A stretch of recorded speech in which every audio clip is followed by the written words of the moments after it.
வணக்கம். உலகம் முழுவதும் நடந்த நிகழ்வுகளின் தொகுப்புகளை சில நொடிகளில் உங்கள் கண்முன்னே நிறுத்தும் டாப் 20 செய்திகள்.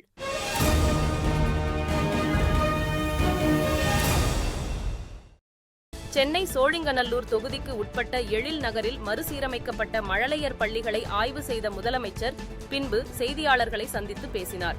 அப்போது பருவமழையை எதிர்கொள்ள அனைத்து மாவட்ட ஆட்சியர்களுக்கும் அறிவுறுத்தல் வழங்கப்பட்டுள்ளதாகவும் அதனை எதிர்கொள்ள தமிழக அரசு தயாராக உள்ளதாக கூறியுள்ளார். அடுத்த மாதம் 9ஆம் தேதி தமிழக சட்டசபை கூட்டம் நடைபெற உள்ளதாக சபாநாயகர் அப்பாவு அதிகாரப்பூர்வமாக அறிவித்துள்ளார். மேலும் அலுவல் ஆய்வுக் கூட்டம் நடத்தி பேரவையை எத்தனை நாட்கள் நடத்துவது என்பது குறித்து முடிவு செய்யப்படும் என்று அப்பாவு தெரிவித்தார். நாடாளுமன்ற குளிர்கால கூட்டத்தொடரில் மணிப்பூர் வன்முறை, அதானி விவகாரம் குறித்து விவாதிக்க எதிர்க்கட்சிகள் வலியுறுத்தியதால் கடும் அமளி ஏற்பட்டு நாடாளுமன்றத்தின் இரு அவைகளும் நாள் முழுவதும் ஒத்திவைக்கப்பட்டது. தமிழ்நாட்டில் பெண்கள் மீதான வன்முறைகள் நாளுக்கு நாள் அதிகரித்து வருவதை தடுக்க நீதித்துறையின் துணையோடு ஆட்சியாளர்கள் இரும்புக் கரம் கொண்டு நடவடிக்கைகளை மேற்கொள்ள வேண்டும் என தமிழக வெற்றிக் கழக தலைவர் விஜய் வலியுறுத்தியுள்ளார். மதுரையில் மாவட்ட அதிமுக சார்பில் நடைபெற்ற கள ஆய்வுக் கூட்டத்தில் முன்னாள் அமைச்சர்களுடன் கட்சி நிர்வாகிகள் வாக்குவாதத்தில் ஈடுபட்டதால் பரபரப்பு ஏற்பட்டது. வங்கக்கடலில் உருவாகியுள்ள காற்றழுத்த தாழ்வு பகுதி காரணமாக மீனவர்கள் கடலுக்கு சென்று ஆழ்கடலில் மீன்பிடிப்பதை தவிர்க்குமாறும் படகுகளை துறைமுகத்தில் நிறுத்தி வைக்க மீனவர்களுக்கு அறிவுறுத்தப்பட்டுள்ளது. கடலூரில் அமையுள்ள துறைமுகத்திற்கு விடுதலை போராட்ட வீரர் அஞ்சலையம்மாள் பெயரை சூட்ட வேண்டும் என பாமக தலைவர் அன்புமணி ராமதாஸ் தமிழக அரசுக்கு கோரிக்கை விடுத்துள்ளார். அதிமுகவுக்கு இரட்டை இலை சின்னத்தை ஒதுக்கக்கூடாது என்று அளித்த விண்ணப்பம் மீது ஒரு வாரத்தில் உத்தரவு பிறப்பிக்கப்படும் என இந்திய தலைமை தேர்தல் ஆணையம் தெரிவித்துள்ளது.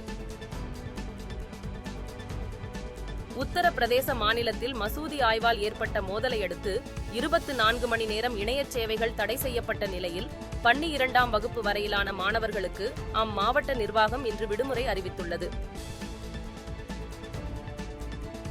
சென்னையில் இருந்து பெங்களூர், ஜெய்ப்பூர் போன்ற நகரங்களுக்கு செல்ல வேண்டிய ஏர் இந்தியா பயணிகள் விமானம் தரையிறக்கம் செய்யப்பட்டதை அடுத்து பயணிகளுக்கு முறையாக அறிவிப்பு விடுக்கப்பட்டுள்ளதாகவும் விருப்பப்பட்டால் மாற்று ஏற்பாடு செய்து தரப்படும் என்று ஏர் இந்தியா எக்ஸ்பிரஸ் விமான நிறுவனம் விளக்கம் அளித்துள்ளது.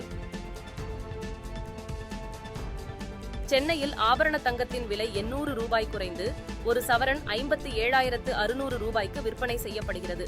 கிராமுக்கு 100 ரூபாய் குறைந்து 7,200 ரூபாய்க்கு விற்பனை செய்யப்படுகிறது. உத்தரப்பிரதேச மாநிலம் பரேலியில் இருந்து படாவன் மாவட்டத்தில் உள்ள டேடாகஞ்ச் நோக்கி கார் ஒன்று கூகுள் மேப் உதவியுடன் சென்று கொண்டிருந்தது. அப்போது வெள்ளத்தில் இடிந்து கிடந்த மேம்பாலத்தின் மேல் சென்ற கார் 50 அடியில் இருந்து கீழே விழுந்து விபத்துக்குள்ளானதில் அதில் பயணம் செய்த 3 பேர் பரிதாபமாக உயிரிழந்தனர். 2025ஆம் ஆண்டின் IPL கிரிக்கெட் தொடருக்கான மெகா ஏலம் சவுதி அரேபியாவில் உள்ள ஜெட்டாவில் நடைபெற்று வரும் நிலையில் முதல் 5 இடத்தை ரிஷப் பண்ட், வெங்கடேஷ் ஐயர், ஸ்ரேயஸ் ஐயர், அர்ஷ்தீப் சிங், யுஸ்வேந்திர சஹல் போன்ற இந்திய வீரர்கள் முதல் 5 இடத்தை பிடித்துள்ளனர். பெர்த் மைதானத்தில் நடைபெற்று வரும் இந்தியா ஆஸ்திரேலியா இடையிலான முதல் டெஸ்ட் போட்டியின் 4வது நாள் ஆட்டத்தில் ஆஸ்திரேலியாவை 295 ரன்கள் வித்தியாசத்தில் வீழ்த்தி இந்தியா அபார வெற்றி பெற்றுள்ளது.